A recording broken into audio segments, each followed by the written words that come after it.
দেশের ইতিহাসের সেরা ক্রিকেটার সাকিব আল হাসান এখন ক্রিকেট থেকে ব্রাত্য। তার কারণ জুলাই ও তার পূর্বে ফ্যাসিবাদী আওয়ামী লীগ সরকারের সঙ্গে তার সম্পৃক্ততা। জুলাই আন্দোলনের সময় থেকেই সাকিবের প্রতি জনরোষের বিষয়টি আজ পাওয়া যাচ্ছিল।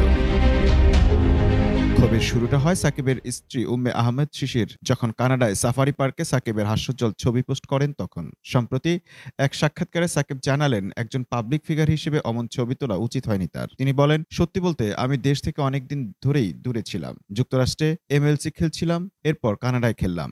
আমি মোটেও এই ছবি নিজে পোস্ট করিনি, তবে এরপরও আমি এর দায়টা নিচ্ছি। পাবলিক ফিগার হিসেবে আমার আরও বেশি সতর্ক হওয়া উচিত ছিল।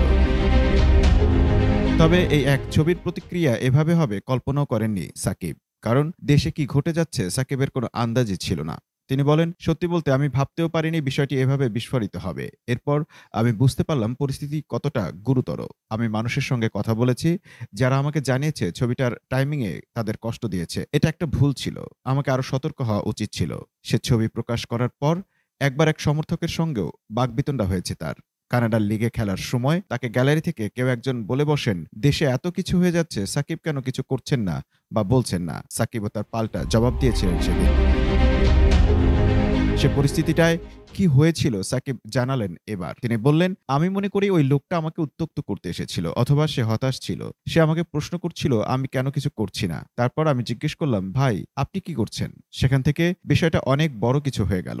সে পরিস্থিতিতে সাকিব অনেকটা কিংকর্তব্য বিমূঢ় হয়ে পড়েছিলেন, জানালেন তিনি নিজেই। তার কথা, তাকে সেখানে থাকা আরো অনেকজনকে জিজ্ঞেস করেছি, আমাকে বলুন আমি কি করতে পারি। আমি ইস্যুটাকে এড়িয়ে যাচ্ছিলাম না। তখন আমি বুঝতে পারছিলাম না কি করাটা কার্যকর হবে। সরকার ও অন্যরা আমাকে কিছু পোস্ট করতে বলছিল, কিন্তু তা করে কি লাভ হতো?